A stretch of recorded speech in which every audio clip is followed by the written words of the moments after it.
Hello viewers, in today's video I'm going to be covering the 14 new boostling pets that have been added to the game, and is also how they work.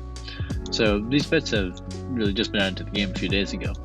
The ways to get them is to cook them in the cooking section, as you can see here. The anchor call elixir costs one of these empty boostlings. You can buy these empty boostlings in the shop over here. Where is it? It's pretty cheap, only 56 for 10. About 100 earlier, as you can see. So first you get a moat. To get a moat, what you need to do is you kill an animal of that specific type. For example, if I wanted to get a normal moat, I would kill a cow, and I get a 5% chance of the moat appearing. Well, a 10% chance for the dragon, fairy, ancient type pets, because those are harder to find. The spawn rates are much lower. So the lucky hat increases the chance of these bugs spawning by 1.7%. So that would be 17% for the big 3 legendary types, and about, I would say, doing the math, about 8% for the every other pet. So what these new pets do is that once you cook them, there's an 80% chance of cooking it. You can use them in game, but currently they're useless. If I were to use this right now, it wouldn't be doing anything to my pet because it has no level. See, what needs to happen is you need to level up the boostling first. So in this visual here, posted by Lapamov in the Taming Discord server, if you haven't joined there, you should join. You get a lot of useful information there. So the wolf here, its attack is leveled to 16. So you put 16. You put 16 points into attack. So I would put 16 points into attack. Well, not 16 points, because there's probably more points you need to put in to level up to level 16. But get the attack to level 16. So I would level this up to level 16. And then what I would do next is I would level up my fire boostling's attack to level 15. But I first have to play with it, spawn in with it, and then level it in game. But otherwise than that, they're pretty useless.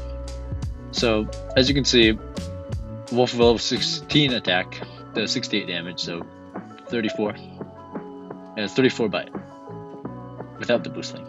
But if you inject it by targeting the pet you want to inject with the boostling, in which the boostling will use its skill, it will disappear and a new icon will appear above your pet. Their levels will be combined. So you have a level 15 attack, level 16 attack. It gets to level 31, so your wolf has level 31 attack. So it deals 74 damage, so its new bite damage is an extra 5, meaning that it went from 30 to 37. I guess these numbers are wrong because this was made with AI. But yeah, it combines the level of the boosting stat and the animal stat. So with this, according to Lapamouth, you can actually get a pet its level beyond the maximum level. So let me show you an example. So for example, my Reaper over here, its max speed is 39. But with a fairy boosting, which I've maxed the speed at, I could double this level. I could double the amount he receives if I have let's say a fairy boostling with the max level speed. So I'd be able to double this right here. So it'd be 72. The weight would go up to, I think, 144.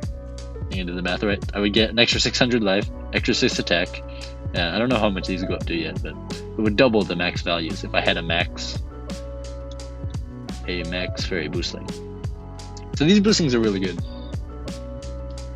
Unfortunately, there is not much of an application for these new pets, because most of the time, 3 of the pets that you use with the skill would be more beneficial than having to level an entirely new pet, which is a Boostling and buff just one pet. So you'd have to have a very, very powerful pet. For example, I think the only pet I'd use this on is probably, where is it? Can't find it. Probably Statue, because Plant Statue is just a really good all-around pet. Great for PvE. Its attack speed is 0.5 seconds, so I did the math, and you can level up the attack by 6.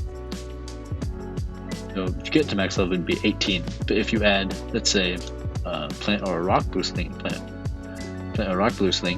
with a max attack as well, you can get its attack to a large amount of 24, which is twice the attack that it has right now. If you wear Hat and Wings, it increases the attack by a quarter of its base attack. So 24, a quarter of its base attack would be about 6. So you get a plant statue dealing 30 damage every 0.5 seconds. That's not including the ability damage itself. Also, you can double the max level of its HP and its speed. I also did the math. You can get it to 348 speed. So this thing could become essentially a super soldier if you manage to max one of the boostlings and inject it into the plant statue. I think that's the only real application here. There isn't really a pet besides the 3 statues that are a good candidate for this stuff. None of them really have a high enough DPS because Reaper's hit speed is really slow. But those are all my thoughts and a short small guide on how to use boostlings and how they work in the game. So I hope you enjoyed the video, and I'll see you next time.